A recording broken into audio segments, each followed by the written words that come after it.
శ్రావణ మాసంలో స్త్రీ పురుషులు ఇద్దరూ తప్పక పాటించాల్సిన రహస్య పరిహారం ఇదే. అందరికీ నమస్కారం. మన ది పురాణిక్ పాత్ ఛానల్ చూస్తున్న ప్రతి ఒక్కరికి స్వాగతం. పరమ పవిత్రమైన ఈ శ్రావణ మాసం మన ముంగిట అడుగుపెడుతున్న శుభతరుణంలో మన మనసులలో ఎన్నో భక్తిభావాలు వెల్లువెత్తుతాయి. అదే సమయంలో పూజా విధానాల పట్ల, పాటించవలసిన నియమాల పట్ల ఎన్నో రకాల సందేహాలు కూడా మొలకెత్తుతూ ఉంటాయి.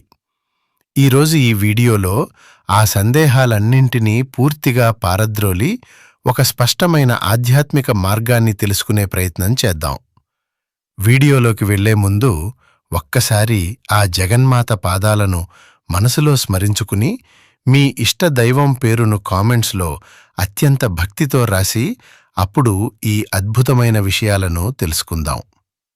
సాధారణంగా శ్రావణమాసం అనగానే మనందరికీ వెంటనే గుర్తుకు వచ్చేది కేవలం ఆడవారు చేసే పూజలు, మంగళగౌరీ వ్రతాలు, వరలక్ష్మీ వ్రతాలు మాత్రమే. శ్రావణ మంగళవారం, శ్రావణ శుక్రవారం నాడు ఆడవాళ్లు పట్టుచీరలు కట్టుకుని పసుపు కుంకుమలతో సందడిగా ఉంటే ఇల్లంతా సాక్షాత్తు ఆ మహాలక్ష్మి కలతో ఉట్టిపడుతుంది. కాని శ్రావణమాసమంటే కేవలం ఆడవాళ్లకు మాత్రమే సంబంధించినది అనే ఒక చిన్న అపోహ చాలామందిలో ఈనాటికి ఉండిపోయింది. నిజానికి మన ధర్మశాస్త్రాలను, పురాణాలను ఒకసారి పరిశీలిస్తే ఈ శ్రావణమాసంలో ప్రతిరోజూ ఒక మహా పండుగే. శుక్ర మంగళవారాలకు ఎంతటి విశిష్టత ఉందో, సోమవారం, శనివారం, ఆదివారాలకు కూడా అంతే గొప్ప పౌరాణిక ప్రాముఖ్యత దాగి ఉంది. ఈ మాసంలోనే గరుడ పంచమి, కృష్ణాష్టమి, బద్రీ నారాయణుల తిరునక్షత్రం, హయగ్రీవోత్పత్తి లాంటి ఎన్నో అద్భుతమైన పర్వదినాలు వస్తాయి. కాబట్టి ఇది కేవలం ఆడవారు మాత్రమే కాకుండా ఇంటిల్లిపాది భక్తితో, ఏకాగ్రతతో గడపాల్సిన పవిత్ర మాసం.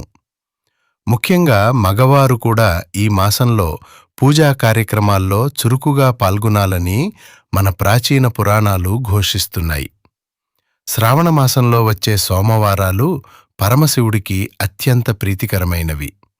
కేవలం కార్తీక మాసంలో మాత్రమే శివాలయానికి వెళ్ళాలి, అభిషేకాలు చేయాలి అని అనుకుంటారు చాలామంది. కానీ సాక్షాత్తు స్కాంద పురాణం ఏం చెప్తోందంటే, శ్రావణమాసంలో సోమవారం నాడు ఉపవాసం ఉండి శివాలయంలో మారేడు దళాలతో అనగా పవిత్రమైన బిల్వపత్రాలతో స్వామికి అర్చన చేసి రుద్రాభిషేకం చేయించుకుంటే జీవితంలో అలుముకున్న ఆర్థిక ఇబ్బందులు, అనారోగ్య సమస్యలు వాటంతట అవే తొలగిపోతాయి.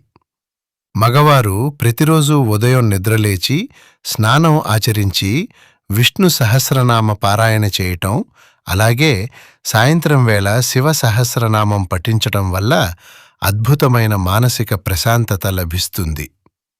మనకు ఆఫీసులో బాసు ఉదయాన్నే 6 గంటలకు రమ్మంటే క్యారేజీలు పట్టుకుని ఉరుకులు పరుగులు పెడుతూ ఎంత హడావిడిగా ఆ సమయానికి వెళ్ళిపోతామో కదా.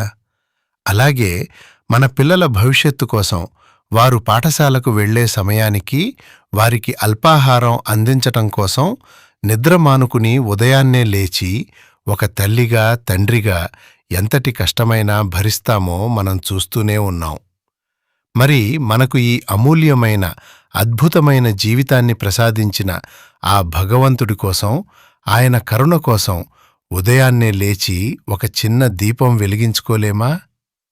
ప్రతిరోజు ఉదయం ఇంటిని శుభ్రం చేసుకుని భక్తితో దీపారాధన చేస్తే ఆ ఇంట ఆవరించే పాజిటివ్ ఎనర్జీ మాటల్లో చెప్పలేనిది. ఈ శ్రావణమాసమంతా శివకేశవుల భేదం లేకుండా ఉదయం విష్ణు ఆలయానికి, సాయంత్రం శివాలయానికి, లేదా శనివారం నాడు నరసింహస్వామి లేదా ఆంజనేయస్వామి గుడికి వెళ్లడం అలవాటు చేసుకోండి.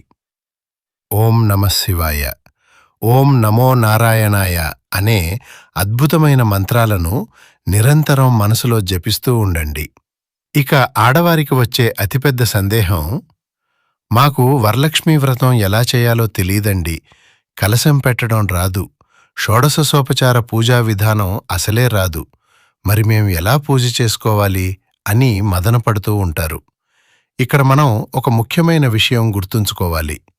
భగవంతుడికి కావలసింది మీలోని స్వచ్ఛమైన ఆర్తి, అపారమైన భక్తి మాత్రమే కాని అక్షరం పొల్లుపోకుండా చదివే మంత్రాలు, అట్టహాసంగా చేసే పూజలు కావు.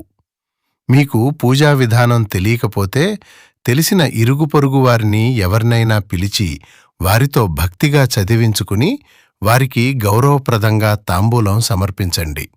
అది కూడా కుదరకపోతే మీ పూజా మందిరంలో ఆ జగన్మాత పటం ముందు ప్రశాంతంగా కూర్చుని మీ చేతులతో మీరే స్వయంగా కుంకుమార్చన చేయండి. శ్రీమాత, శ్రీ మహారాజ్ఞి అంటూ లలితా సహస్రనామం చదువుకుంటూనో లేదా లక్ష్మీ సహస్రనామం చదువుకుంటూనో కుంకుమతో అమ్మను మనస్ఫూర్తిగా అర్చించండి. అవి కూడా చదవటం రాకపోతే ఏ పెద్ద మంత్రాలు అవసరం లేదు.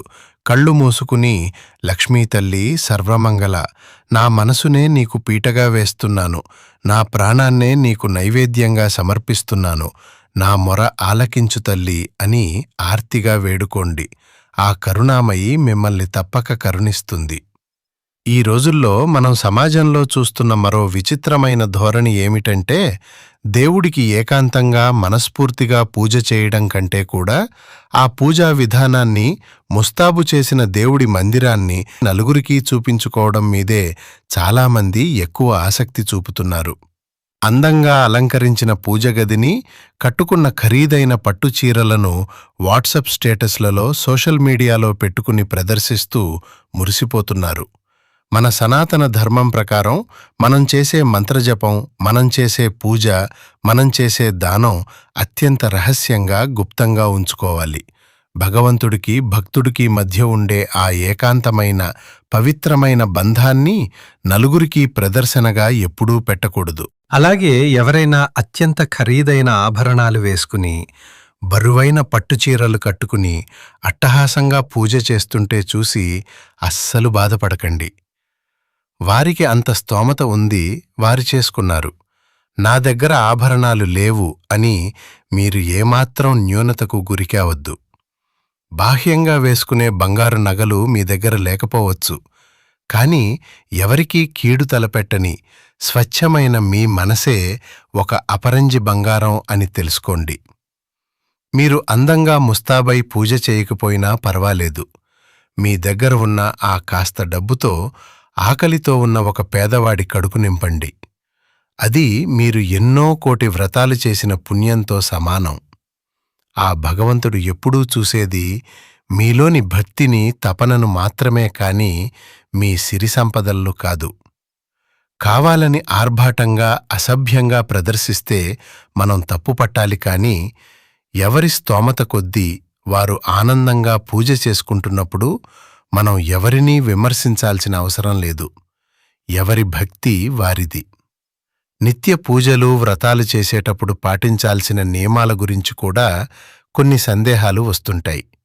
ముఖ్యంగా గర్భిణీ స్త్రీలు పూజ చేయవచ్చా అని అడుగుతుంటారు. 6వ నెలలోపు గర్భిణీ స్త్రీలు ఎలాంటి సందేహం లేకుండా నిత్య పూజలు, నోములు ఎంతో సంతోషంగా చేసుకోవచ్చు. అలాగే ముత్తైదువులకు తాంబూలం ఇచ్చేటప్పుడు అందులో జాకెట్ ముక్క పెట్టడం అనేది మన భారతీయ సాంప్రదాయం.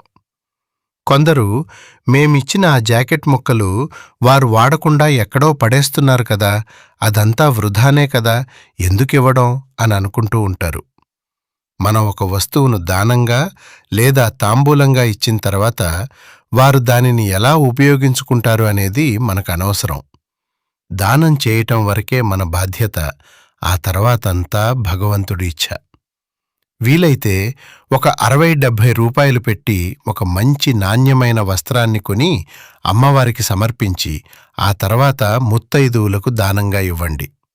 ఇక పూజకు కూర్చునేటప్పుడు ఖరీదైన చీర కట్టుకున్నామా లేదా అన్నది కాదు, శుభ్రమైన ఉతికిన వస్త్రం కట్టుకున్నామా లేదా అన్నదే ముఖ్యం.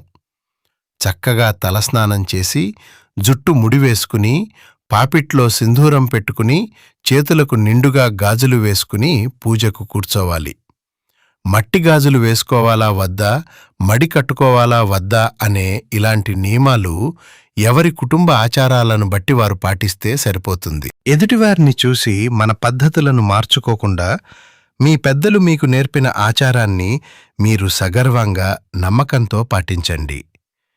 ఈ శ్రావణమాసమంతా ప్రశాంతమైన మనసుతో ఏ విధమైన ఆడంబరాలకు పోకుండా ఆ భగవంతుని ఆరాధించండి. ఖచ్చితంగా మీ జీవితంలో, మీ ఆలోచనా విధానంలో ఊహించని అద్భుతమైన మార్పు వచ్చి తీరుతుంది. ఈ వీడియోలోని సమాచారం మీకు ఉపయోగపడుతుందని ఆశిస్తున్నాను. మన సనాతన ధర్మం గురించిన ఇలాంటి మరెన్నో విషయాల కోసం మన ఛానల్ను తప్పకుండా సబ్స్క్రైబ్ చేసుకోండి. ధన్యవాదాలు.